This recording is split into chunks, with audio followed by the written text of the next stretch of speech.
My name is Kane, John Kane, and I've been drinking for the last 5... Oh no, wait, this isn't the confessional video, is it? This is I Know What You Watched Last Week, episode 25. Yes. Which is somewhat of a landmark. Yeah, It's I think so. A quarter of a century. And yes, I've been working out and doing all sorts of things. And whilst you've been waiting, you've been having a few drinks. So we'll see how this this review goes. But hopefully your notes should help you along. Yeah, I've gone for the shooting stars technique. Shooting stars? It's That's some old person reference I don't know It's about. It's a cult English comedy panel show with Vic Reeves and Bob Mortimer, which is legendary. Okay. Iranu. Yeah. Uvavu. That means nothing to me. So shall we get on with 3 films that we are going to be talking about? Let's. We started the week with Wishmaster 2. Does it have like a subheading or? Evil Never Dies. Evil Never Dies. Then we went on to Death Count. AKA Numbers. Numbers. I mean, what kind of a title is Numbers? And moving on to third film, apparently this one's called Pulse, but that did not stick in my mind whatsoever. Yeah, Pulse. It's English language adaptation of a Japanese film of the same name. Yeah. I'd quite like to see the Japanese one and see how that one turned out. Yeah. But before I give away my opinions, would you like me to start with the rankings, or do you want to take the helm? Okay, so from third place, it's not even a question, even though I didn't particularly enjoy any of the movies this week, I have to be honest. But yeah, third place goes to Numbers. Death Count. Then second place goes to Pulse. And Wishmaster 2 was Evil Never Dies. Winner, even though that one has flaws too. So. Yeah, I've got it in exactly the same order. And considering we watched Wishmaster 2 first, which I had previously seen, I hadn't seen Death Count. I had seen Pulse once, but barely remembered much of it. Had you? Okay. And I obviously hadn't seen any of them, as per usual. Yeah, so I thought when we started off, I was like, possibly Wishmaster 2 might come bottom, but no. It shone through, as I should have known it would. So let's get on with both our number 3 pick. Death Count, aka Numbers. And I want to take it in a slightly different direction this time. I'm just gonna run through some of my notes, and you're gonna, come in. Because if people don't know, this whole thing is never rehearsed. It's never really edited even. We just take like little bits out of here of like pauses or something like this. Apart from that. And we try not to discuss anything beforehand as well. Exactly. So the reactions are real. Yeah, so we don't know anyone's opinions on this. But so start with Death Count.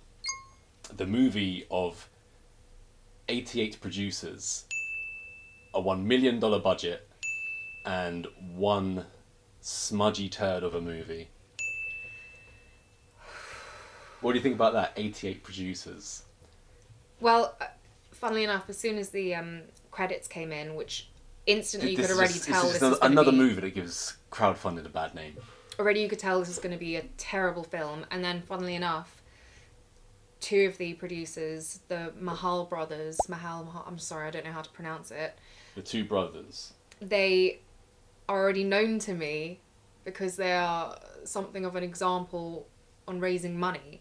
But having studied their campaigns, current and previous, there were so many things about it where I could see why it would raise capital to make the film, but would also pretty much guarantee that the end product is going to be a turd. Because when you can offer someone the perk of buy yourself a role in my movie, there's no questions asked, there's nothing. If you have the money, you'll be in this movie. And if that doesn't tell you everything about the level of like no quality that this film is going to turn out to be, that's... I wasn't aware of the whole pay money for a role thing before watching this. But yeah, it's it's so clear to me now that that's what it is after watching a lot of the performances. Oh, sorry, and the whole reason I brought this up is because you were asking about the producers. So my point was that 88 of them. I knew that, again, you can buy a producer credit. So whenever there's crowdfunded things, it's always going to have a super long list. All the crowdfunding campaigns, for some reason, tend to use the exact same perks and bonuses as well, bizarrely enough. So Death Count is essentially a very poor rip-off of Saw. So much so... It's an insult to Saw. That in the... Dare I even call it the Jigsaw type role? We even have Costas Mandylor, who is star of, I think, at least 5 of the Saw movies anyway. And yeah, he plays Hoffman in the Saw series. And in this one, he's the Warden. What a great name for a horror villain. And so what I remember this opening with is a woman chained at the neck in a dingy Saw type room. So she's sword, chained to the neck, just like they are in Saw. And what really stood out to me was, after all of her whimpering and "where am I" opening, she then just casually eats a biscuit and drinks from a bottle that she finds hidden in the wall.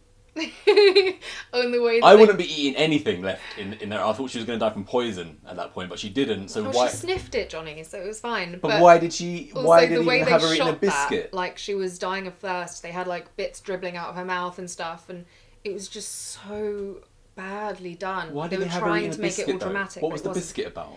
Yeah, well, then when Costas Mandylor comes on in his masked robe thing, he's like, "Now you've been fed. It's time for the games to begin." I think that might be verbatim. Yeah, I could be wrong, but it's something along those lines. Might as well be. It's the gist of it. Yeah. He's a good guy. He's making sure his players are fed. Also, straight away, what struck me was the collars around their neck with the chain to the wall are like some super duper loose leather strap thing. I was like, we find out later that it's That's not one that thing simple. that But I was like, come on. That clearly escaped my attention because I've noted other things about certain costumes and what things of this nature. But I was just so taken in instantly by the reveal of the Warden, which isn't a reveal, he just appears. He's like, here's the Warden, here's our bad guy. And considering this has apparently it has as we had $1 million budget, the Warden's outfit seems to be a jacket with a hood, an eye patch, and it's just Costas Mandylor with a beard. Yeah, he was... Of all the performances, there were 2 which didn't offend me with their just level of shitness. I think I actually wrote notes for this because so much of it was just so rage-inducing and baffling that I had to write it down, and I'm pretty sure I wrote at one point, "Fuck this acting." That was just summing up all the performances to me. I was like, this Wow, is you were really angry. embarrassment. Well, like you said, it gives crowdfunding a bad name because these guys are famous for being good crowdfunders, and I'm like, but how are they getting this money when people know that this is the turds that they're going to be coming out with? And you know that as soon as they're selling a role in the movie, no questions asked. They might have given said. Mr. Mandylor, a sweet $250,000 or something like this. I would imagine. Surely, where else is it going? Otherwise, where's money? So we had this woman chained to the neck. She ends up being our main character. I don't even know what her name is. Who really cares? She notices that there's a small television in her room, her little dingy basement room, and after the Warden's introduced himself, she sees that there are a bunch of other people also hooked up in the same way in other rooms, that she recognises them all, and the Warden informs her and them that there's an audience watching, a la crap Jigsaw way, and... There's 8 of them as well, because it ties into this jingle apparently about 10 little Indians or something, which I was like... And we've got first of all, we've got another, kind of famous guy, Robert Lozado, who was also in Wishmaster 2. Oh, okay. And he's the first guy to die. His head explodes. Yeah. And I think that was supposed to be like a Drew Barrymore Scream type shock moment where, they've already got rid of Mr. Lozado. Well, I think it was also a... Because he was running his mouth and the Warden doesn't like bad language, so he had to go because he wasn't willing to play the game. It was probably a budgetary thing as well, because they only did, 2 hours of work for that. And then he was done, but you still get to have his name on the credits. Considering the rest of it, I reckon Lozado was worth $250,000 in this movie as well, just for his little part. Yeah, Morden doesn't like bad language, so he has his head blown off. And then we get the reaction from the guy, I think he's number 8. And the reaction is just, I've just written reaction, because that's when I noticed the first bit of really, really questionable acting, if I can even call it that. Especially after Mr. Lozado, who is, a really good actor. He always does his role well. Yeah, he was fine, actually. I didn't count him as one of the two, but... Yeah. And, so number 8, then, his reaction is quite laughable. But then he gets his little monologue, and he's essentially just explaining the rules of Saw, except for it's the rules of Saw, only this time you have to get cyber likes from the audience in order to stay alive. And the way you get likes is how much they enjoy the thrill of you injuring yourself with certain weapons which are laid about everyone's little room. How's he gotten so many viewers, by the way? Because there's a shit ton of votes. I'm like, he's just come out of nowhere live streaming something which no one can source, and yet he's getting millions of views. I also just thought to myself that this Warden guy is really crap, so why would anyone be watching anyway? Well, the whole game aspect was crap. There was no imagination at all in this. The crappy little toolbox of weapons that they had to choose from. I mean, the first things that you get out are what? We get a Stanley knife, we get a little kitchen knife thing or something. I mean, they're all just the producers were like, oh, what have we got in our what's it called? Garage, that's it. What have we got in the garage that we can just stick in a toolbox? And then what can they do with it? Nothing much, apparently. After we come away from the opening of this Saw copy, it cuts to a new scene, and it's the first scene in the police station. And now this is where it really takes off in, now I can see that everyone in this movie, apart from Michael Madsen, has bought their role. Maybe even including the camera operator, directors, everybody, because when we get into this police station, there's a bunch of cops at their cubicles, and just the panning across, it's just absolutely it's horrible. It's the most simple thing to do, but it's absolutely horrible. God. And all of a sudden, it's pan across from the sitting police to the standing police. One of them is Michael Madsen. For some reason, he's got a black eye and a stitch, which is not explained. I don't know if that's just a real life injury, which he had possibly. Did it to himself after realising what he has to be part of. Yeah, very much so. All the other cops around him are just walking around aimlessly like it's the zoo or something. There's just there's no direction going, there's nothing going on. And then they start with their dialogue. I just couldn't believe what I was hearing. The delivery more than anything. I have to give my blessing to the fact that Mads Mikkelsen was even in this. Not Mads Mikkelsen. Oh. That's not Mads Mikkelsen. Michael Madsen. Michael Madsen, that's what I meant. Mads Mikkelsen is Hannibal in the TV series, and the guy does Carlsberg adverts. Anyway. Michael Madsen in Reservoir Dogs. Yeah, that's who I meant. And Free Willy. He was just a ray of sunshine. There was something so he was worth a quarter mil to watch when everyone around him was so awful. I've never even thought of him as a really, really standout actor. He's always been good, don't get me wrong, but I've never particularly noticed him. So actually, if this film did anything for him, it was just make him shine. It goes without saying that he wasn't even trying. He kind of looked baffled all the time, what the hell? How have I ended up here? You could forget Tarantino uses his guys as much as he can. Yeah. And you say you don't remember in certain things, but obviously I think you've only seen Reservoir Dogs, let's say twice. Yeah. In your entire life, where I've seen it obviously way more. His performance in that is legendary. It's just in other things. The more I think about it, the more. He's really good in Sin City. I think it's just such a shock for him to be in something this. Yeah, because we've seen him in some other stinkers as well. Yeah. And he always stands out. I just wonder why has he still got to go through this? He's good enough to be much better stuff. I would say that, some actors, it's just the case of wanting to continue working. But the problem is with this one, I just can't see that being the case, because even with his performance, or maybe highlighted by his performance, was just how terrible the script was. This script was dug out of a dung heap. The cinematographer was found under a rock somewhere. I mean, the director shouldn't call himself a director. This was how to be crap with $1 million. In the opening police scene, which we just mentioned, the police are all gathering around someone, I don't even remember who, And Michael Madsen split up. He's like, I got it, I got it, I got it, I got it, I got it, I got it, I got it, I got it. And then finally he stops saying, I got it. And then the cameraman just films his chin. I'm like, why is the cameraman filming Michael Madsen's chin? And then whoever's choice it was a combination Let's have a chin shot. of script and director. And you noticed my reaction. I think you took some notes. I don't know if it was the same as mine though, because like I said, we didn't discuss. But there was a point where not only was everything that's happening in this Saw game thing pretty much the same every time. Pick an instrument and injure yourself.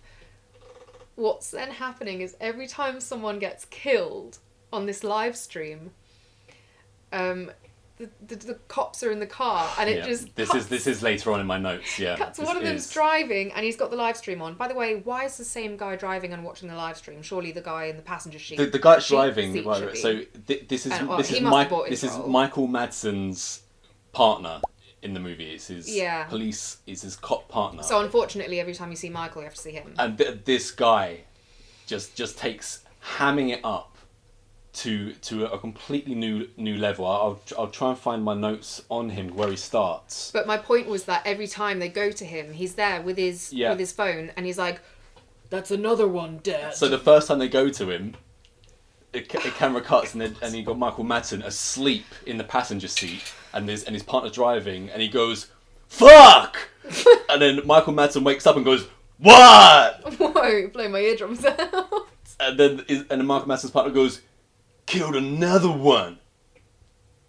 And then he starts telling a story. It's not a story that I've got written later on.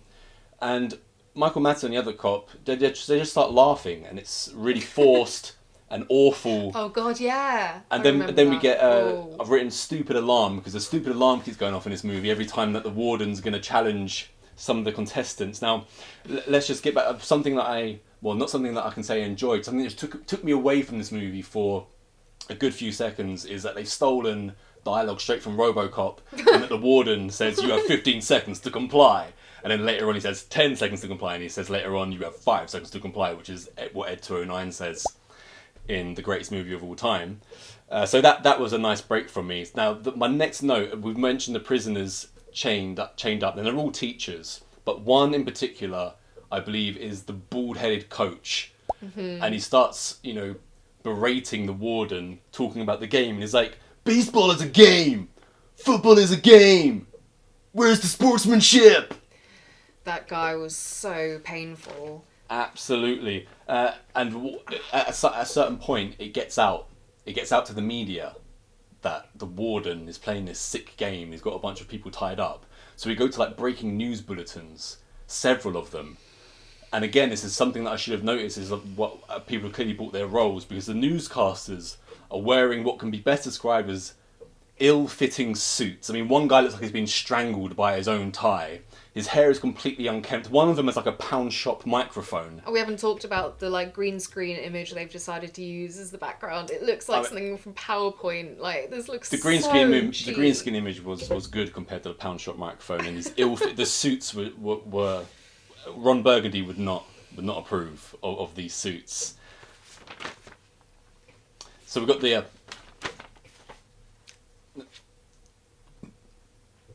we then get some great dialogue, which I've written down, and it's one of the man teachers and one of the woman teachers. And if you don't comply to play his game, the warden he's put something in the back of their neck, hasn't he? Some explosive device. That's a whole other point I want to get into as well. But two of the characters start speaking to her, and one of them goes, "Who is this warden guy?" "I don't know, but we better find out." "Yeah, and we better get these things out of our neck." It was, yeah. Brain dead. I've already trashed the writer directors, and I've trashed everyone. So I agree with you. Now, what I was going to say about this bomb thing in the back of the neck. First of all, that brings me to another irk I had, which was that all of these teachers, I said there were 8 of them in captivity, so to speak, to start with. And they die one every 8 minutes for a good long time. And most of them die simply for doing the exact same thing as the one previous, which is essentially not complying in their own way.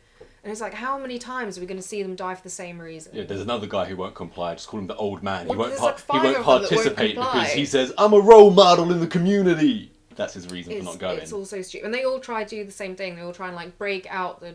They've seen someone literally just try and get out the door, break the camera, do whatever it is they try to do, and they've been exploded.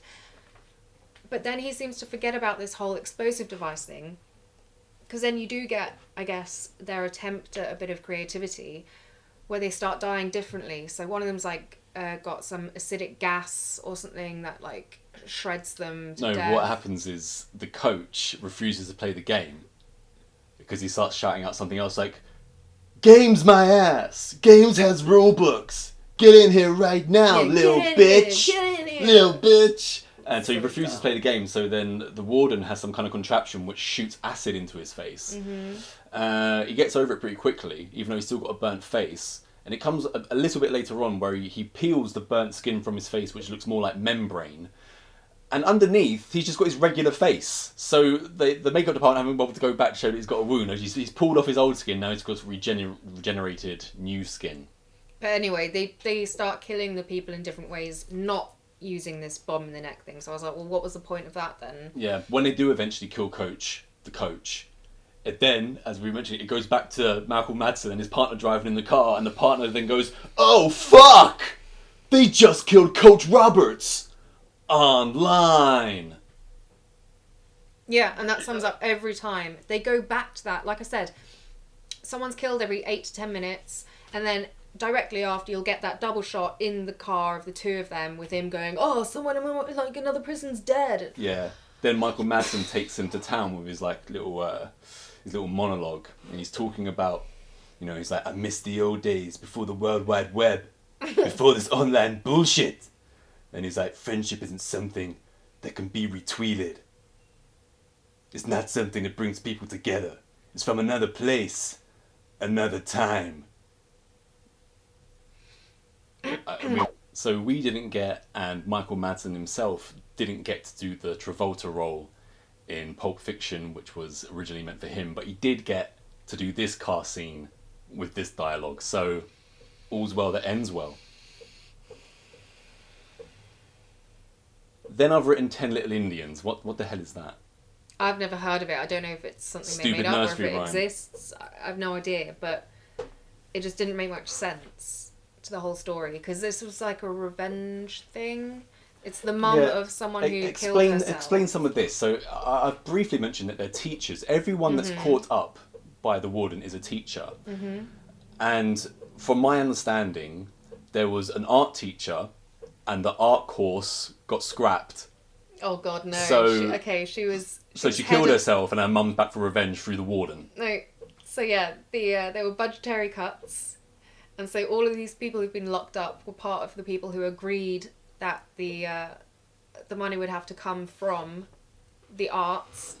So this woman who's head of the theatre department got fired, essentially, lost her job. And then it turns out she'd also been wanting to do some play, which was controversial as well. And they were talking about how the theatre was like her baby and stuff. And then on top of that, it turns out her husband had cheated on her with, I think, the main woman, but she didn't know that it was her husband. The main teacher, the science teacher lady. Yeah. It gets revealed, 80% of the way through the movie, that she's been bonking the deceased husband. And it's also unbeknownst to her. Yeah, she didn't know that it was the husband. I don't know if it was a one-off. Anyway, it doesn't matter. So then the whole thing is like, oh my God, we killed her. She lost the theatre, she lost her husband, and then it's our fault, she committed suicide kind of thing. So then the mum agrees and wants them all dead. And that's the other bloody weird thing about this. It's not quite like Saw, because apparently Costas Mandylor is just some guy who can be bought to do this service. Yeah, this is his job. This is his job. Yeah. So the mum hired him. How did she find him? You probably got the idea from being in Saw, I could do this as a business.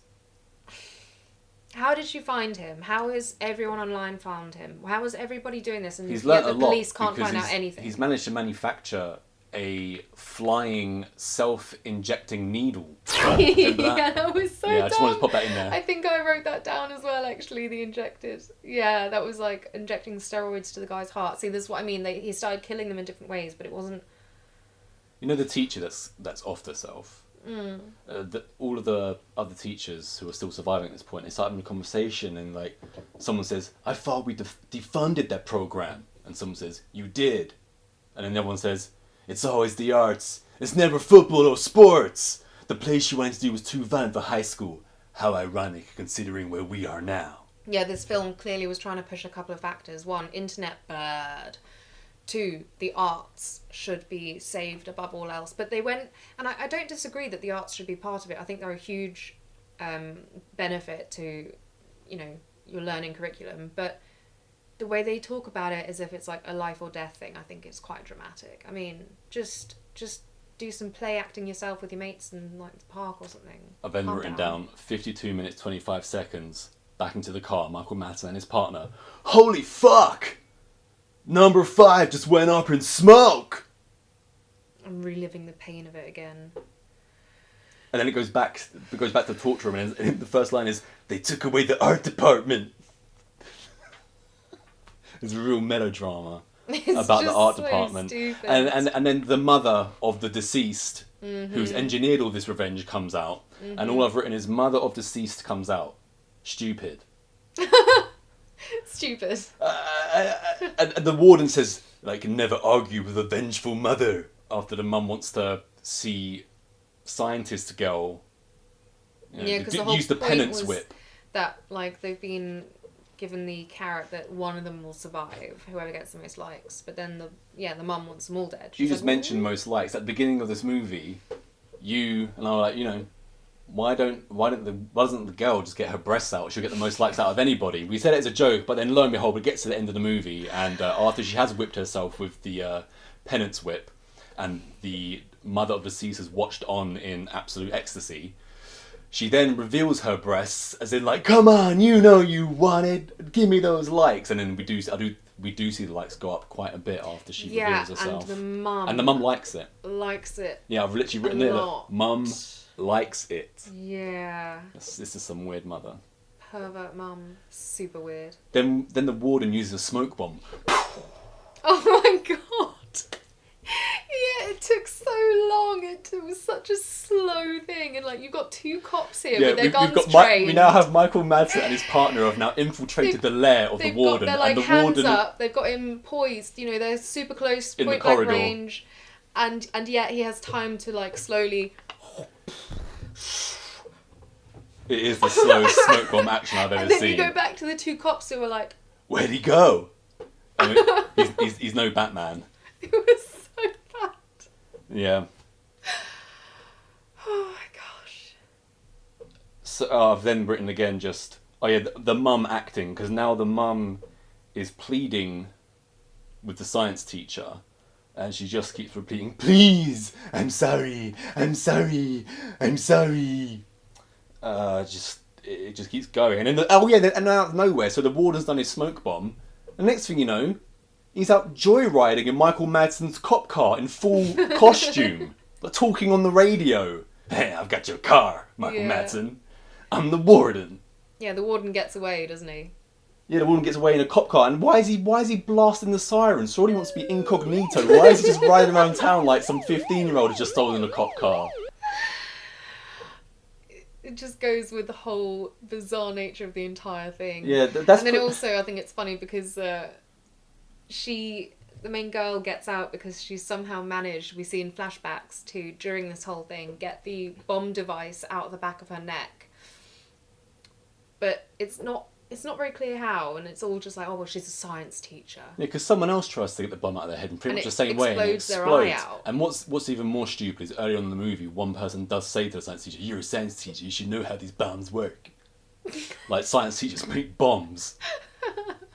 So after he goes joyriding in Michael Madsen's car and he's clearly got away, we then see at the end of the movie that he's got a new cast of people to torture now locked up, and we get the credits, but instead of just the credits, we get footage of the viewers of the warden's sick game, and they're saying things like, man, I can't turn it off, and it's about real violence, so what does that say about me? And then someone else will go and say something really deep like that as well. So... And was this not the one with the depth of the story never ended. Soundtrack at the end? Yes, I've then written shite metal at end. The torture never stops, the torture never stops, by Psycho Sinner. That's Sinner with a Y, Synner. And they were correct because that movie was torture.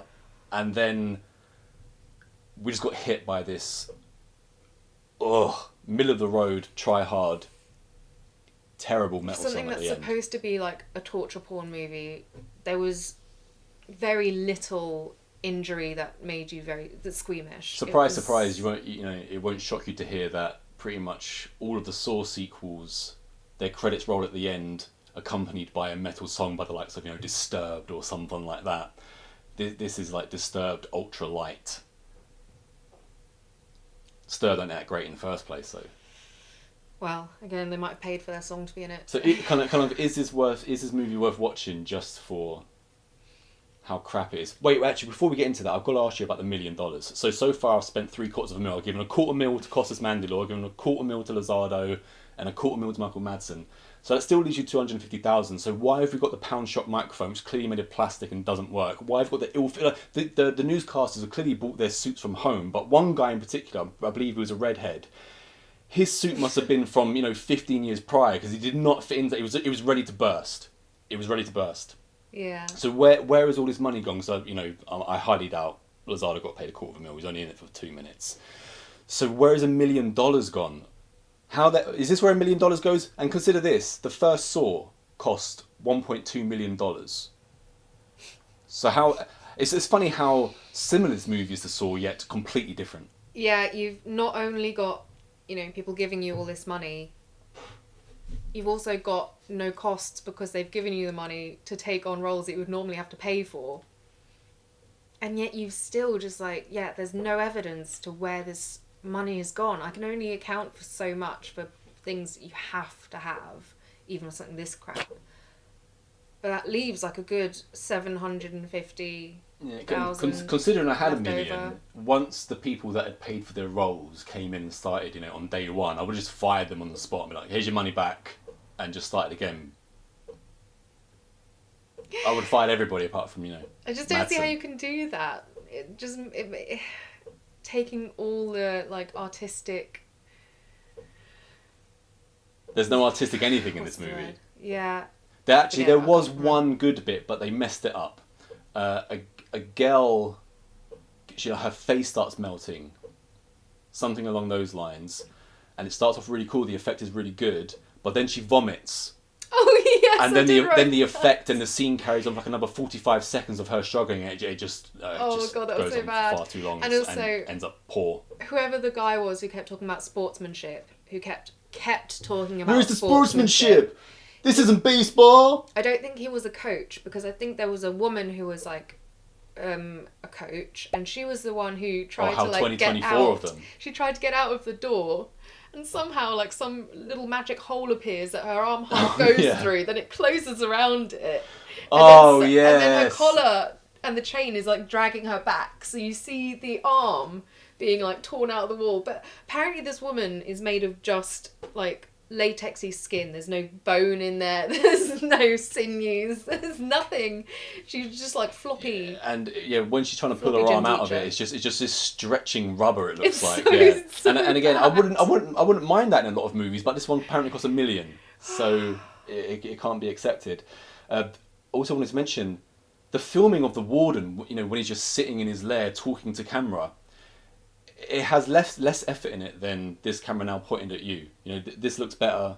It's almost like they just got Costas Mandylor and they gave him a webcam from 2002 and said, just pump back there and just film your lines for us, because there was no consideration given to any lighting, any atmosphere, just nothing. It's just put this stupid outfit on, wear this eye patch and grow a beard, and recite this dialogue. I was fascinated as much as I was repulsed throughout watching this, and that's why I took so many notes, none of which I've even looked at, but you've definitely brought a few back to my memory. But I really, really hope that we can get across to people when we're doing the crowdfunding for startup funds, that people know this is absolutely not the kind of thing. This is like the blueprint of what not to do. Yeah, well, our short for Heathen, we filmed in our own house. I'm in it for a large part, and I'm not even an actor. Lucky I don't have many lines. And every single shot in that movie, which cost 30 quid, we spent 30 quid on like prosthetics. Yeah, I'm pretty And sure all I of it also was did better a than better anything in this job on the movie. prosthetics. Oh, absolutely you did. That's In why our that short question. than they did That's why I didn't in bother this film. mentioning it. Yeah. It's insane. Yeah. So again, I just don't know where this money goes. People just must be pocketing the money because it's certainly not going on the production. Yeah, I have no idea. Especially that I read that so all these scenes of the people who were trapped by the warden, they were filmed months apart from each other, just in the same room. So they literally had one room which they rented for all of those scenes for all of the characters. So again, what a money saver that must be. So it's just another thing that made me question, where's all the money gone? Because it certainly doesn't look $1 million, does it? No. I could imagine what I can make Heathen look like with $1 million. Yeah. I want like half that. And again, just take like, the first Terrifier movie. Yeah, 35 just grand. Absolutely puts it to shame in terms of quality. Yeah, I still would after all this just for giggles, maybe check this movie out because you will laugh. Just once again, friendship isn't something that can be retweeted. Never forget. A final thing, I just checked my notes and it made me laugh out loud, so I thought it's worth mentioning. And you brought it up briefly, is when she's what's it called? Self-flagellating, I think is the term, when she's whipping herself. Yeah. I've never in any film or series or anything we've ever watched, including like student films and stuff, seen something as unconvincing as that. They must have given her just like an actual functional whip and told her like, just do it as lightly as you can. Oh yeah, I know what you're talking about now. Yeah. We've seen like there's loads of like religious movies, for example, where you see people doing it and you see the whipping and it looks really powerful and realistic, violent. And then she's doing it and she's like, like what the hell were they thinking? It was a gentle caress. Could have at least shot it in like super close-ups or something so it looked a bit more powerful. It was just laughable. You know, in revenge for my daughter offing herself, I want you to gently caress yourself with this whip and look like it hurts so that I enjoy it. Okay, now we can move on officially to number 2. After I change this battery. Okay. So at number 2 we put Pulse. Yeah. Just from the mid-noughties, early mid-noughties, like 2007 or something like this.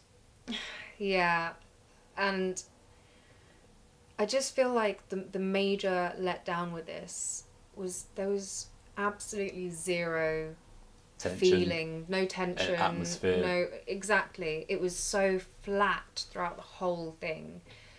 And having just gone on for God knows how many minutes about how terrible our last place pick was, this one wasn't much better. In a strange way, Death Count is more entertaining than this movie because, like you say, this movie is flat and has just... Yeah, it's just dull. It's like, I'll put it on and I started thinking, I could really just fall asleep to this movie. It'd be kind of, sleep-inducing. Yes. And there was supposed to be this whole thing, so it's got a very... Yeah. I like the concept.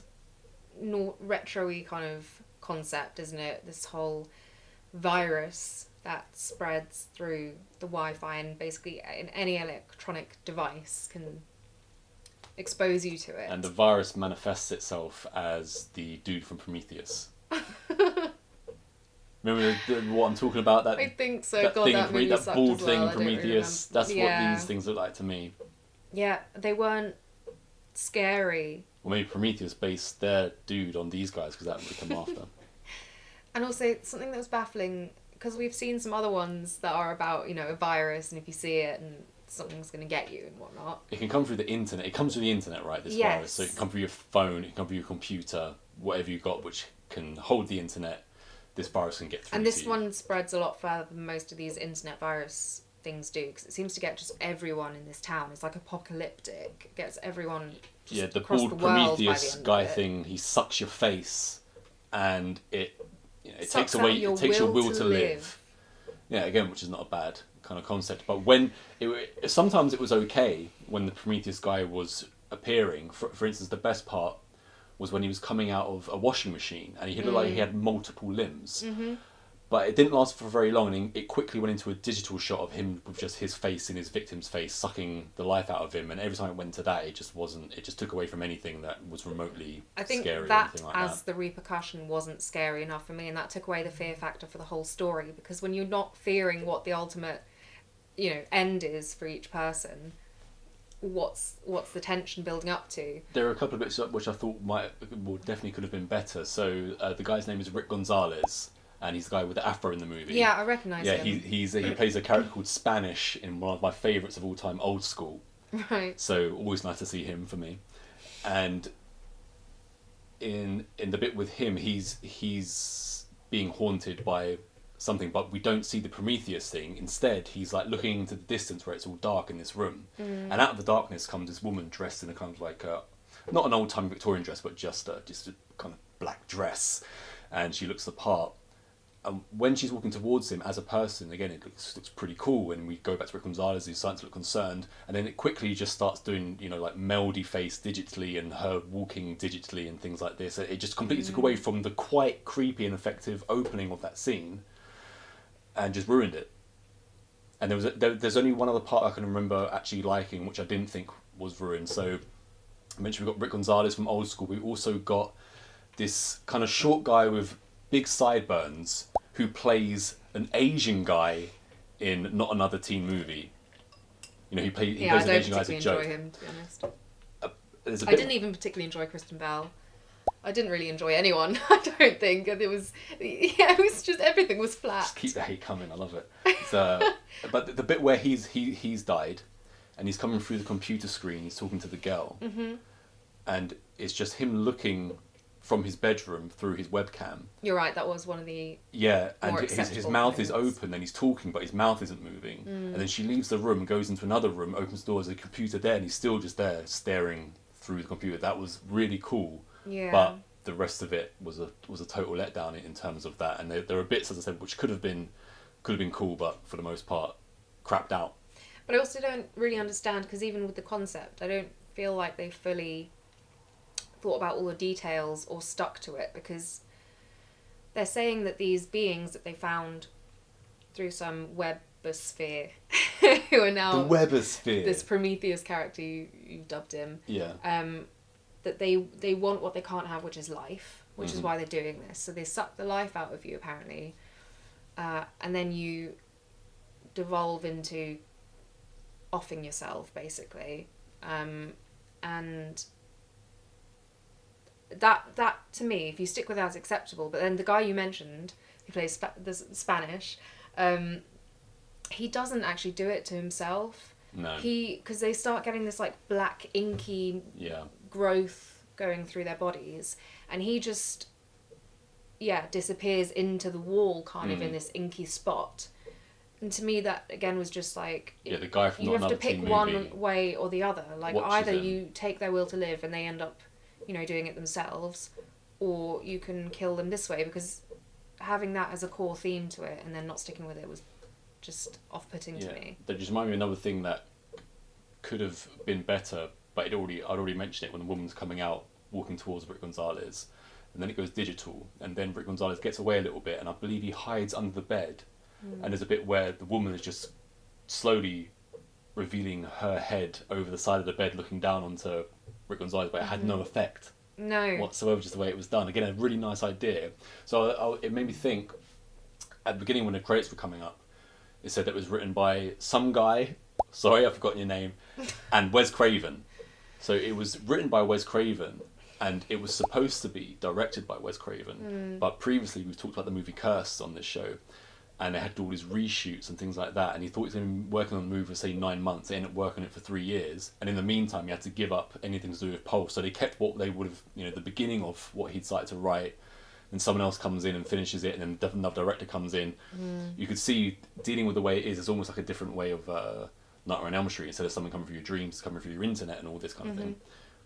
It probably just would have been better anyway, just because it's Wes Craven. But it's the same. But it's even just a shame. if the same thing had happened with Nightmare on Elm Street, if that had been filmed badly essentially and had no atmosphere either, that would be a shit movie. But it's brilliant, and this one, I could see aspects of it being like it's clearly just gone through one of the unfortunate cycles that happens to a lot of films of like delays or cuts or rewrites or someone else taking over, and it suffers for it, because I could see sometimes where, that's why I said I wouldn't mind watching the Japanese one, because if you do it right, it could be very disconcerting, because it can get you pretty much anywhere, especially in today's society, which I think was the point. Again, I'm not really a fan of this whole demonizing the internet all the time. Like, they really seem to push that in a lot of things. It's like, I can see how it has a lot of flaws. Yeah, something that was missing from this movie was dialogue like, I prefer the time before the World Wide Web, before we were all connected, like we got in Numbers / Death Count. Also in this film, apparently all males are like hacker style level of computer. There's one particular guy who's got his room all taped up, and he's supposed to be, the energy drink guy who never sleeps. He's all erratic and stuff, and he's talking about, how so the guy who dies right at the start, we don't even really get introduced to. We just see his death. Yeah. He's the cause of our into the story, because it's Kristen Bell's like boyfriend or something. Yeah. And it turns out that he is like a hacker guy, and he has another friend who's a hacker guy, and between the two of them, they let out this. Yeah, so after he died, the landlady sells his computer to a third guy, not one of these two hackers. And then without it ever being brought up, it turns out, he's basically a hacker as well, because he starts going into like the computer mainframes and taking stuff out of here and there and figuring out, he's the one who helps Kristen Bell work out what the hell is actually going on, and tracks down the non-dead hacker who created it, which is the guy you're talking about. Because apparently the one fail-safe to keep yourself safe from these internet monsters is red packing tape. Yeah, everyone gets a roll of red packing tape. Clearly didn't work for the first guy who died, because every time you see his apartment, you can see that he's covered the windows in the red packing tape. And then when you go right at the end to the other hacker's room, who, by the way, we've seen like little shots of him just taping without knowing who he is. And then, he's got every single surface taped over, and he gets really paranoid when Kristen Bell and the new hacker guy, like, open the door because it's breaking the seal. But again, with these internet thing, another thing that bugged me about it was that they are apparently then basically everywhere. Everywhere we've got signal, they can get you, and yet for some reason they decide to off loads of people really quickly. Doesn't take long. But with the main two people, they're just slowly being chased, and it's only when they're almost out of range that they really get attacked. And I was like, why? What are you waiting for? That old chestnut, yeah.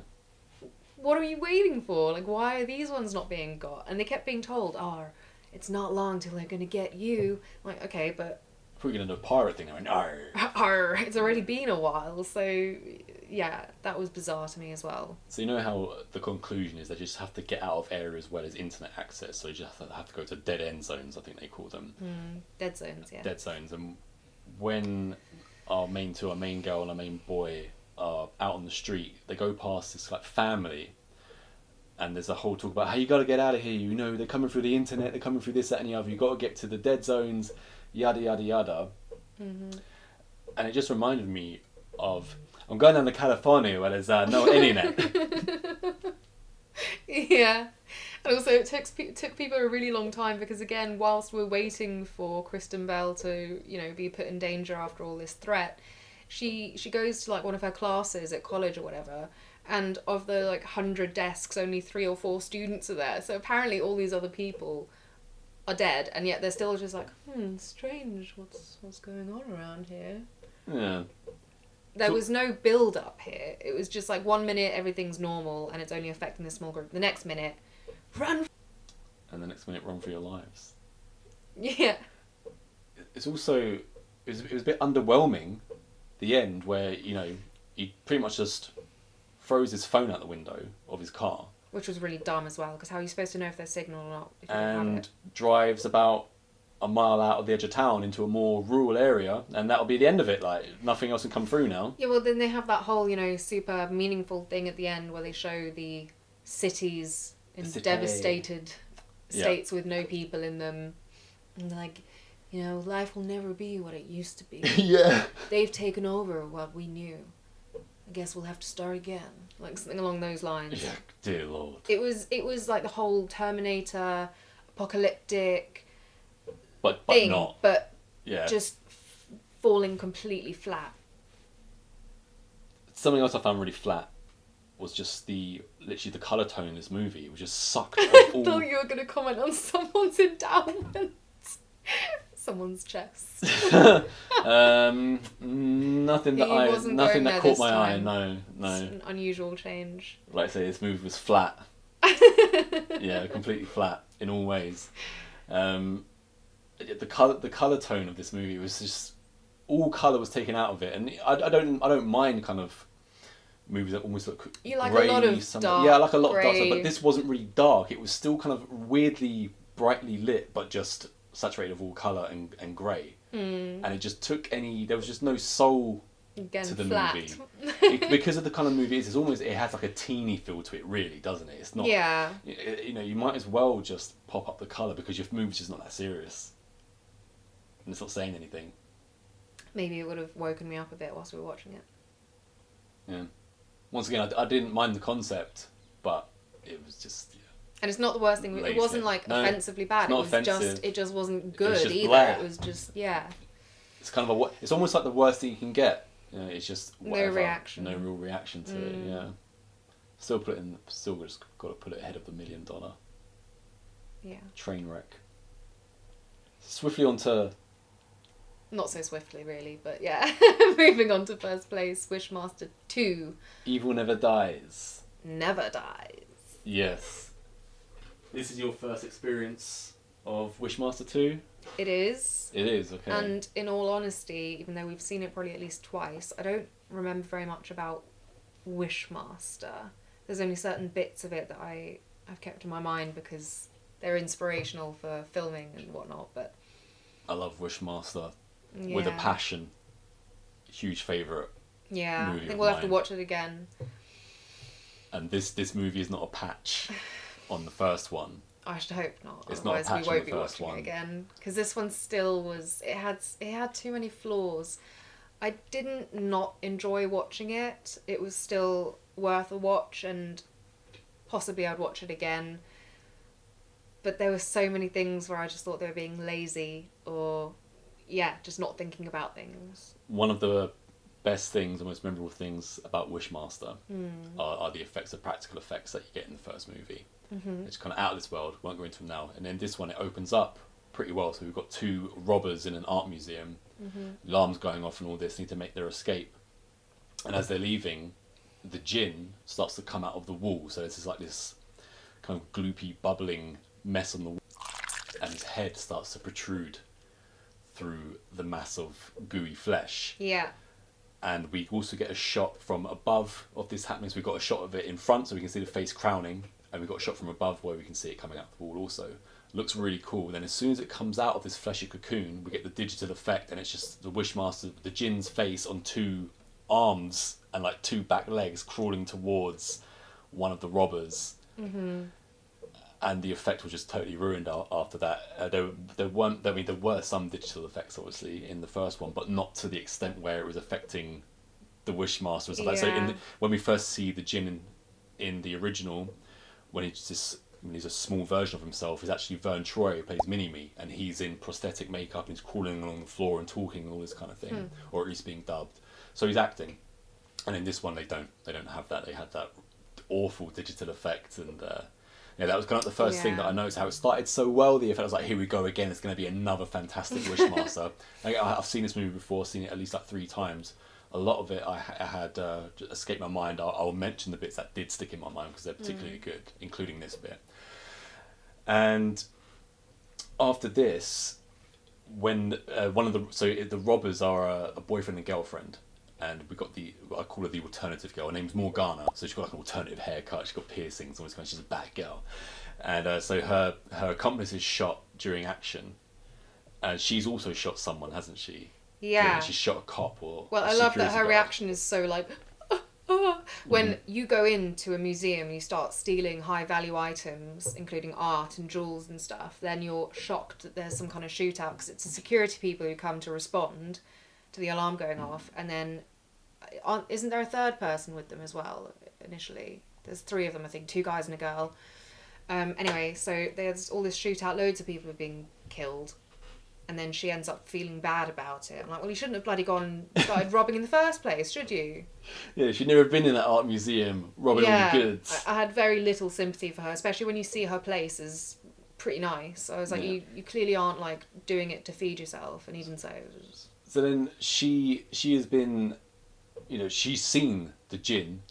She's seen the Wishmaster and all this. Anyway, she's made her escape. And then another security guard comes and he sees the djinn, but at this point now we have Andrew Divoff, the actor, playing the genie, and the cop shouts at him, "Freeze!"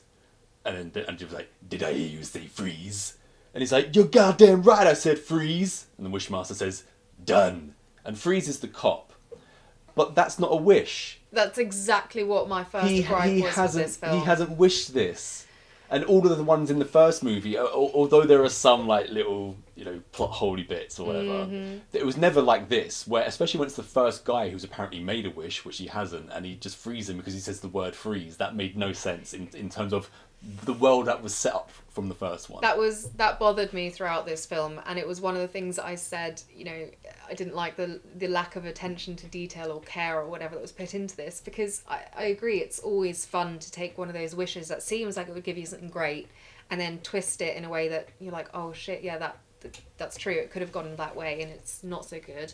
But with this one, as you say, it was so tenuous. Like, a lot of them weren't really wishes, and other ones it wasn't anything like what they actually wished for. Because there's another one, a guy in prison, who wishes to, he's like, oh, I wish I could walk out through those bars right now and out into the sunshine. Yeah, well, as we come to the end of the robbing at the beginning, after he freezes the security guard, that's a pretty good effect, by the way, when they freeze him. But what I noticed was the security guard was moving a little bit when they cut back to him. I would have been, as a director, I've been shouting "freeze" to the actor. So he was moving a little bit. So yeah. But also you would have thought that the editor would be able to find at least a couple of seconds where he was more still. Maybe he was still supposed to be slightly thawed. I'll let him get away with it. And then of course we then get Mr. Divoff, Demarest as I call him in this, and he says he needed to chill out. So they start trying to make him all ready. It's like, there was a little bit of that in the first one, but again not to the extent and the laziness of this one. But anyway, he's then taken to prison, and he's interrogated, and it turns out that the Wishmaster's name is Nathan.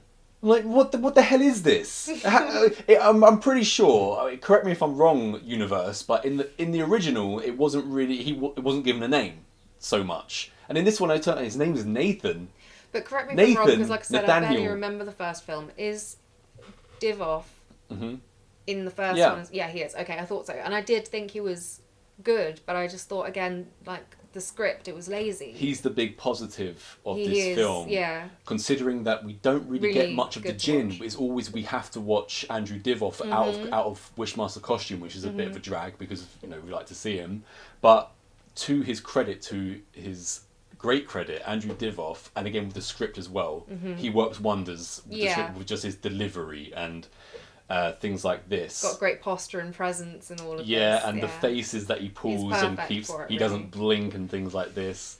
Yeah, he does. He gives a great performance, and so you were just about to mention when he's in prison, he's in a cell Yeah. after being interrogated. After He's I found actually taken the responsibility for the other shots that weren't even him, but because it turns out he wants to be put in jail because loads of people want wishes. So exactly. he's trying to get all these souls, right? So Yeah, every time he grants a wish, he gets a soul. Yeah, which is a whole new thing in this as well. That he needs 1,000 souls or whatever. That again wasn't a really. Well, I thing thought in it the was first bizarre one. because it's the girl initially who sets him free. It turns out because when the Morgana. shooting's going on, the statue that the gem is in gets shot, and she picks it up. So that sets it all off, and then from then he's killing everyone else, whatever.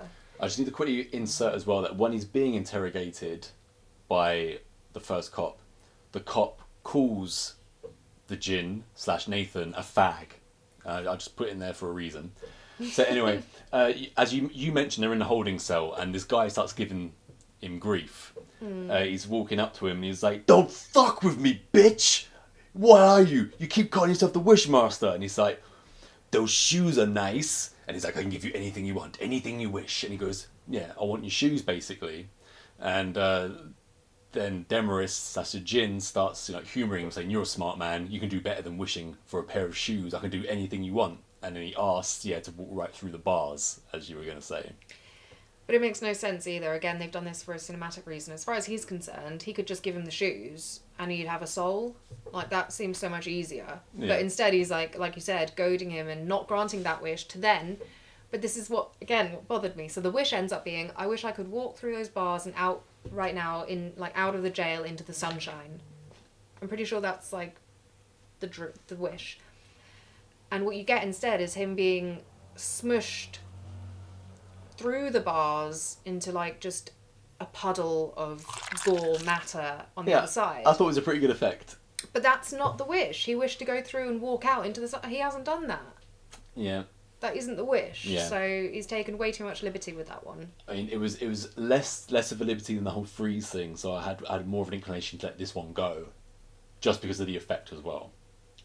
But yeah, the guy also, when he notices his shoes, he's like, "What are those? Some English shit?" And the wish one's like, "I don't know." The only thing I've ever seemed not to know is where his shoes are from. I'm pretty sure the first wish he grants in the jail is a guy who's shit talking about his lawyer. And he's like, "Oh, I wish I could watch him fuck himself or whatever." Yeah, we'll get into that. Let's go bit by bit. We then go back, and the alt girl, after witnessing all this, she goes to church, and she bumps into her ex, Father Greg. Yeah. And they have a conversation about evil and the occult, and it goes something along the lines of... We also just mentioned that apparently she's the reason that pushed him into the clergy. I don't know what that says. I've written that down as well, that she says when it comes to past that they used to be a couple when they're talking in the pew. She says something like, "You couldn't love me, so you ran away here," and he's like, "Don't bring it up." Yeah, and they also have a conversation, and she's like, "Do you believe in the devil?" And he says, "I believe in God." And she says, "But Satan has to exist too, if the God exists." It's just lazy devil writing. How many times have you heard that? And the reason that I bring up this kind of lazy writing and the first freeze thing, the guy that directed this is the one and only Jack Shoulder. And I say the one and only because he directed what we reviewed recently, Nightmare on Elm Street 2, with all those very peculiar scenes, with the towel whipping in the shower and the dance and all that kind of stuff, right?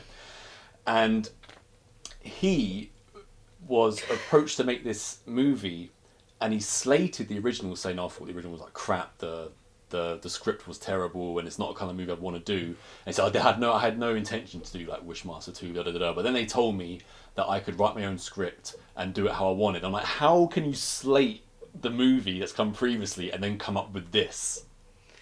Why would you accept? Why would you give it to someone? Why is this a situation that has come to pass?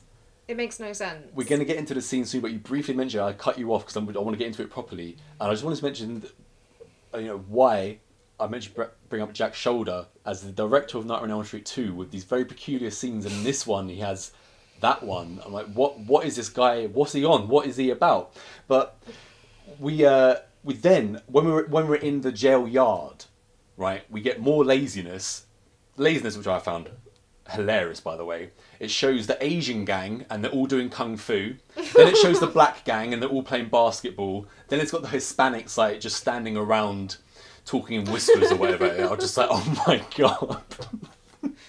So stupid. So yeah, great stuff. And then we come, as I previously mentioned, to Mr. Lozado again, who was also in, as we've already discussed, Numbers. And he's talking to his mate, and he's unhappy with his lawyer because his lawyer has botched his case and landed him in jail. Supposedly, yeah. Yeah. So obviously Wishmaster hears this and he walks up to him and he's like, I hear that you want to make your lawyer pay. And he says, I'm going to let you walk away because you're new and you're ignorant. He's like, no, I can do anything you want. And he says, do you want me to get your lawyer? I can make him pay. He goes, yeah. Tell him to go fuck himself. He can go fuck himself, is what Lozado says about his lawyer. Then he's kited off by the big guard, who does not like the Djinn. Remember the big guard? Mm-hmm. He takes a particular dislike to Andrew Divoff. He's always causing trouble. Yeah. And so Lozado has now wished for his lawyer to get fucked. To fuck himself. Fuck himself. So then we've got Lozado sitting in, his private room with his lawyer. Hi. And his lawyer's saying, oh, by the way, great news. I found a loophole and now we're going to get you off. And he's like, Lozado's like, no, wait, da-da-da. And also we hear this like, come from the lawyer. And he's like, oh, excuse me, I don't know what happened there. And he starts talking again and he's like, ooh! And we start to hear these ripping sounds, like his pants being ripped open. And then slowly but surely, he's leant forward over the table and we can just hear all this like stretching sound and then eventually this pumping sound, and he's just being air humped by nothing, by himself apparently. Well, no, it's even worse than that because they like insinuate that his lower body has been twisted around because he has Towards his the feet end, yeah, they face up the wrong behind way. him, but that makes zero anatomical sense. That literally makes no. You're not changing the hole from the instrument in any way. You're just spinning it around. I was like, what the hell is this? And Lazado's It like, looks what so about my stupid. case, man? What about my case? And also, the guy doesn't seem all that horrified. Yeah, ordinarily, I would kind of admire a scene like that because it's just so bizarre. There's something about it in Wishmaster which didn't sit right with me. They were already just taking the material just with no seriousness. Yeah, there's a certain level with these. It's so difficult with humour. You either hit the nail on the head and it's hilarious, or it's just falling completely from the mark of where you actually want it to be. Yeah, I've mentioned the Djinn, as Andrew Divoff has been getting trouble from the big guard, and he's also, there's like this head honcho guy. He's got 2 henchmen with him, 2 guys who can do kung fu, and he's made an enemy of these guys, but he's also made a friend in the Russian guy. I know I've written his name somewhere here, Mosip Kruchko. And he walks up to the Djinn and he knows that he can grant wish and all, because now that his word has got around, after the lawyer's gone and fucked himself, word's got around the prison that, Andrew Divoff is a bit off and you better stay away from him. But the Russian guy is intrigued and he starts telling things like, the Djinn asks him, what have you heard about me? And he goes, that you're the devil and that you take men's souls, kind of thing. And then the Djinn's happy. He's like, oh, it's nice to have a conversation with an enlightened one for once. He knows about his powers and things like this. And he wants more than one wish, the Russian guy. He's like, rules are meant to be broken. Help me help you.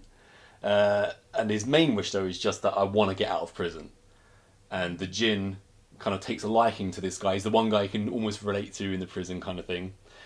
And this all happens in the laundry room of the prison. And just before he meets the Russian guy, Klitschko, there's a disgruntled prisoner that comes up to the Djinn. And he's like, man, my partner was in here with me. He got out like last week and I'd previously told him where my stash was and about my girl. The next thing I know, he's run off with my stash and my bitch. And then the Wishmaster's like, that's no good. We really must do something about that. I love the way that Divoff delivered that line because it was more like he really understood as a man what this betrayal was. And that's a lot about what I'm talking about, Andrew Divoff's performance. Saving it. Yeah. And he always asks, they always ask, obviously, what do you want in return? And he just says, your soul, Yeah. obviously. And at this, but on this particular one, when the guy asks for revenge on his partner, and he asks what would it cost him, the Wishmaster says, "Your soul and a pack of cigarettes." Yeah. Yeah. The old prison, currency. Because the guy, when he says your soul, he kind of reacts like, huh? And he's like, and a pack of cigarettes. And he's like, oh, right, well, yeah, now that's something I understand. Yeah. And then also in the laundry room, then this gangster guy with long hair comes up, the one that's been, hassling Divoff, and he's got his two kung fu henchmen with him, and he wants his piece because you can see that the Wishmaster's been doing his business around the prison, and he's been collecting. He's and cut. Yeah, and the henchman, the Wishmaster's like, I prefer to work alone, kind of thing, and he doesn't take very, very kindly to this. So he gets goaded into making a wish. Yeah, he barely even gets goaded. Like the Wishmaster does actually give him a cut. He pulls out a roll of money, hands it to the guy, and he's like, "What else you got?" And he's like, "I want your drugs." And the Wishmaster says, "Exactly what drugs would you like?" And he's like, "I want all of them. I just want to get wasted." And the Wishmaster says, "You wish to get wasted?" And he's like, "Yes, I wish to get wasted." And then he gets wasted by his two kung fu guys who they're beating the crap out of him. They're like, "I don't know what's happening." Yeah, again. Very poor wish. Dumb. Yeah, not a good one. Yeah, there's not many good wishes in this. And just, again, it's lazy the way they're twisted. It doesn't really work. It's not smart. It's kept alive by Andrew Divoff.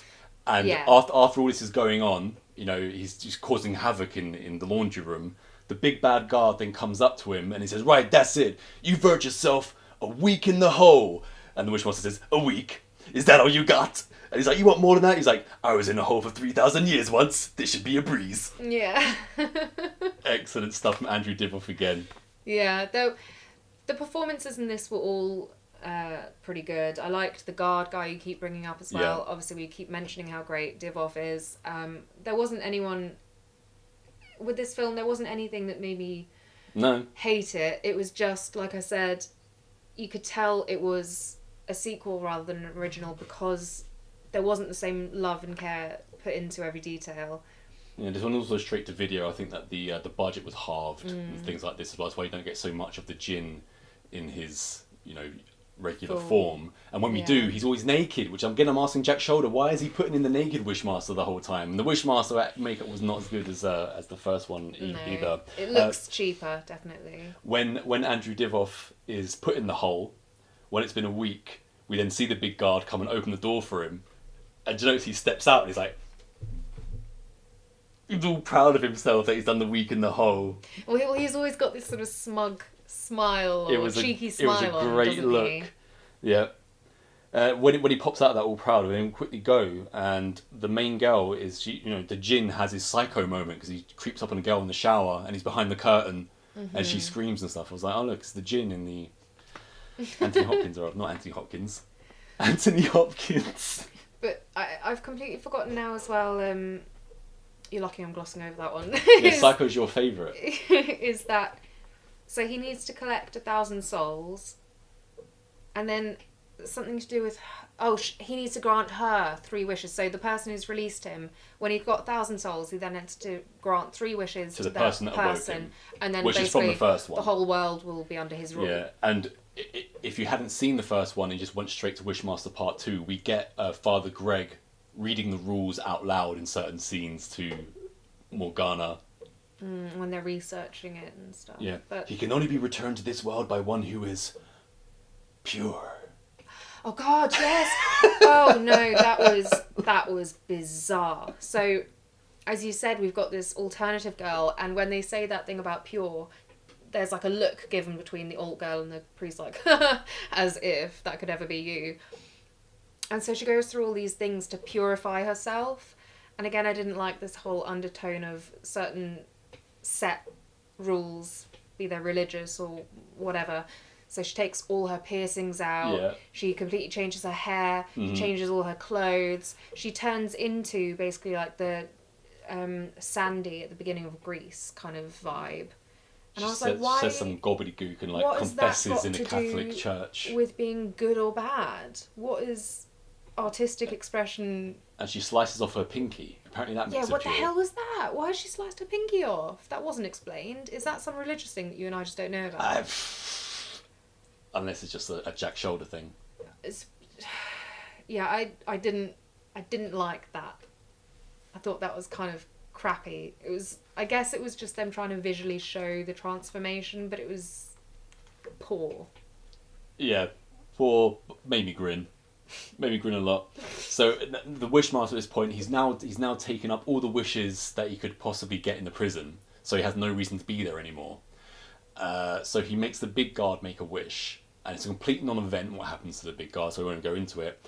And then we see the big guard in the yard walks up to the Russian guy sitting at a table, and he's like, "I hear you want to get out of here." He's like, "No, sir, American prison is best prison I've ever been to. Everything here is great." And then all of a sudden the big guard starts talking like with the voice of the djinn. He's like, "Let's bust out of here." And then they're in the club, and the Russian is just loving life. He's dancing on the bar, pissed as a fart. So again, the djinn has decided to actually take this guy along with him. Yeah. Weirdly enough. And he also decides with the wishes, it was really random to me which ones he just kind of granted as, okay, there's your wish granted, and which ones he granted as, right, now I'm going to twist it so that you die. Yeah. So, yeah, because Krichkov is asking for more wishes, and he just keeps asking. And then he tricks the djinn, essentially, because he makes his second wish of being the head of the this guy called Pushkin walks into the club, and all of a sudden Krichkov goes from being like the party animal to being pretty obedient and meek. And the Wishmaster asks him why, and he's like, "Pushkin is big boss. Everybody's scared of him." He's like, "I wish I could be a big boss." And Wishmaster says, "Well, sorry, you've already had your wish. It's to bust out of prisons. I can't do that. I don't make up the rules." So then, Krichkov has a great idea. He's like, "Actually, you come with me." So he takes him into the room with Pushkin, and he explains to him in Russian that this is the Wishmaster, and he can give you anything that you want. And obviously Pushkin, being the gangster that he is, he's like, "I have everything that I want. There's nothing you can offer me." He's about to walk off, but then Krichkov is like, "Mustafa!" And it makes Pushkin lose his mind. Like, "You do not say Mustafa's name in my company," all this kind of thing. The Wishmaster always says music to his ears, and he's like, "Oh, somebody can't get to. Somebody want me to take care of for you." And he's like, da. He's like, "I want the head of Mustafa." Done. And he goes back onto Pushkin, and he's just swapped faces and heads. With that is the one thing that really stuck in my head as a good wish and a good Wishmaster moment. And a fun, that's where the humour in this actually worked, because then he also lives for a while with this other guy's face and stuff. That was a fun one. All his gangs start freaking out and all that, didn't they? I feel like the Wishmaster was a bit pissed off that he ended up then, because then the Russian guy ends up being the boss. Yeah, Krichkov gets what he wants, and he walks indirectly. Up, yeah, and he kind of he walks up to the Wishmaster. He's like, "You get what you want, I get what I want," and he's like, "Now I am big boss. I am number one." Yeah, and he's loving life. Yeah, that guy was just eating up the scenery. I respect it.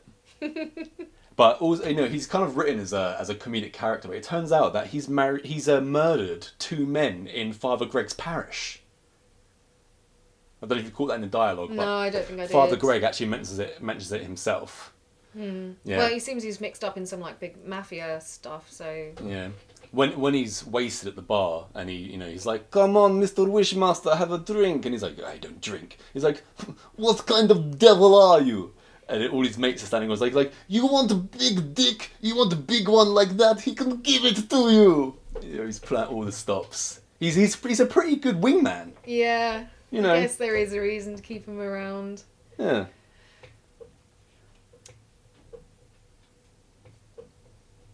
Soon after this, we've got Morgana, and I think also Father Greg. And Morgana shoots the djinn in his regular form, and all his worms and maggots come out of his wound. That was one thing I noted. That's quite good. Quite like that. Don't remember that bit, strangely. No. Sounds good though. Yeah. So then Krichkov also then shoots Morgana in retaliation. He's like, "What are you doing? You can't shoot the Wishmaster," kind of thing. Although that's also the first time that Krichkov sees the Wishmaster in his purest form, and he's also scared. Yeah, Krichkov then shoots Morgana, but she doesn't die and nothing happens to her. And he's like, "Oh, Wishmaster has big plans for you." Yeah, that kind of leads me on to another point, which I thought was very annoying, which is that she knows, of course, that if she wishes for 3 things from him, that the whole world is going to devolve into his hell on earth kind of thing. And yet she makes a really dumb wish. What is it again now? I think someone's It's also like very dying, lumbering dialogue as well, her wish. and it's really it was awful the way it was. Yeah, the phrase, the actual wish. It was just like, that's where you break and you actually wish for something. It was terrible. It was such a waste. Yeah, I do recall that. Now that he's taken all he can from the prison and all this, and he still needs more souls. Because once Krishkov, screws over Pushkin, he's like, you have another soul and I get what I want. But the Wishmaster is saying that it's only one more soul, I need X amount more still. And he has another great idea. He's going to take the Wishmaster to Vegas. Oh God, yes. Oh, that was another dumb thing though, because he then gets all the souls by some weird turnaround thing. Because the guy who runs the casino says, Bokeem Woodbine. The casino wishes everyone good luck. Yeah. And that's what the Wishmaster then takes as so I've got all the souls and everyone's having good luck and the whole thing devolves. But again, that's really, really breaking the rules, if you ask me. That doesn't, a casino is not an animate being with a soul, so it can't really make a wish to be granted in exchange for that. Those people didn't really wish for it. It was the casino wishing them good luck. So yeah, I didn't like that either. And they've already so blasphemously broken the rules that they just like, to hell with it at this point. And that sorry, again, another one that bothered me was that when one of the guys, stupidly enough, wishes, oh, I wish I'd never existed, and I assumed he was just going to puff into nothing at the beginning. Yeah. And I thought it could be quite interesting. I was like, oh, if he never existed, then because I think that was the Morgana's boyfriend. Yeah, it was. And I was like, so does that mean that then from now on she's going to have no recollection of him and all of this? But no, it turns out he's just rewinded in time rewinds in time, into a fetus and then into nothing. And that's supposedly the wish granted. But that's not never having existed. Because, that, again, not the wish.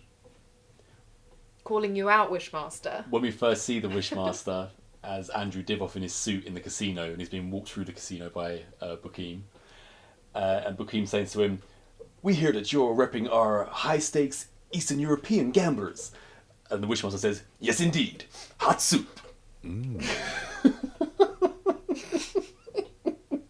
What a wonderful business. I love that this is the kind of thing you write down from him. This is worth remembering. Hot soup. The Djinn, after being in Vegas, he then he impersonates the Russian on the phone to get Morgana and Father Greg to Vegas. That's what I could gather when he's sitting in the big boss room. Honestly, in his big chair with the horns. So much of this film has already kind of left my memory. We then get more reading of the rules by Greg before they get to Vegas, and it's like Nib, Sugaraf, oh yes, Naheem. Yeah. And they're talking about the world is about to end. What would you want to do if it was true? And they kiss, and they clearly have sex. I think they have sex in the church actually. And now neither is pure. So how is one pure of heart supposed to stop the Djinn now? The Djinn collects his souls, and oh no, wait, that's what the Morgana wish is. and Greg arrive in Vegas after their romp. That's why her wish ends up being the thing that apparently makes her truly pure. She's saying it takes away. Oh, that's it. So the guy that she killed when she was robbing the security guard. The security guard she killed right at the beginning. She wishes that he was alive again, right? So it takes away the one greatest sin, which is taking someone's life that she's committed, and that apparently makes her pure. She's already tried to wish the Wishmaster away, and he's like, "A wish cannot change that which is eternal." Yeah, there were no rules stuck Wishes to pertaining to me overridden by the prophecy.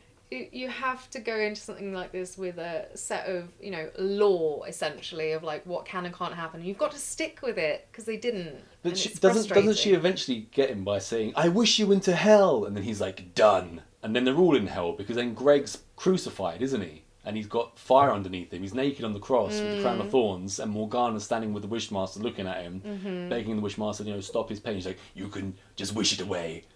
And I don't even remember how Oh. She uses the wrong wording. She's like, release him! So he's released from the burning cross, but he's still in complete pain and he just passes out dead. Right, so I think she's made like 2 wishes, and one of them was for that guy to be alive again, and then she picks up the stone and she says that pep, quiddy babby booby. Nib, Shugaroth, Nahim. Yeah, she says that over and over again, and yeah, he starts getting dragged into it, and everyone is like released. But no, because hang on, because when Greg is on the floor, when Greg has just died after he's been taken off the cross, been released as the Wishmaster calls it, she's not made a wish because Wishmaster starts saying, "Oh, I know, this place can be a little depressing. Why don't we have a more wishful environment?" Then they're back in the casino all of a sudden, and Booking Woodbine, the casino manager, he's ruined because everyone's getting the good luck. And obviously the Wishmaster then got him in the palm of his hand because he's going to wish for this all to end. He says, "I wish I could see the end of this nightmare."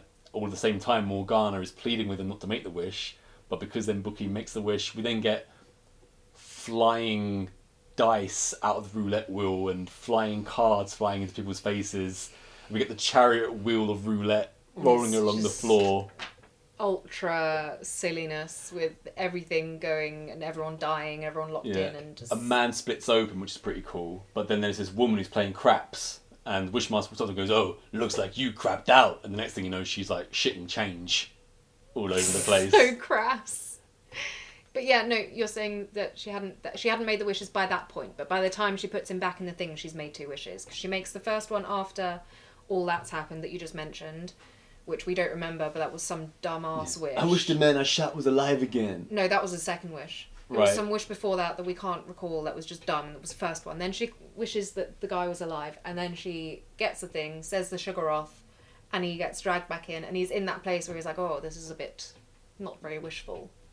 Booking Woodbine is also when he's in the casino. He's like, "What's next? Frogs and locusts?" And then a bunch of frogs and locusts come, and I think it's actually Booking that gets stripped by the locusts and left as like a bloody skeleton. Right. Yeah, I wish the man I shot was alive again. And then I've also got a bit where she shakes hands then with the Wishmaster, and then starts saying the Nib, Shugaroth, Nahim. That's when he starts to end up going back into the amulet.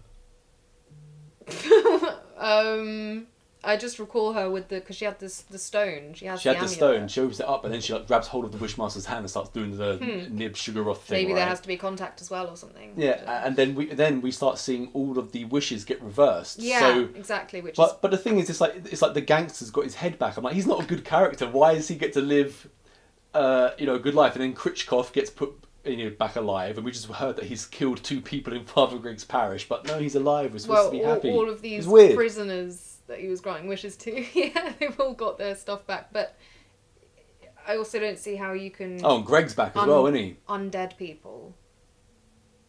Yeah, but how? Like, that... Surely the physical body's not changeable now. I'm not sure. I don't think I remember people returning to life. Actually, people did return to life in the first one because she made the right wish, but it made more sense. It didn't make complete sense. Yeah. Again, top choice of this week's But, at least picks, the gangster gets his head back. Krichkov is happy again.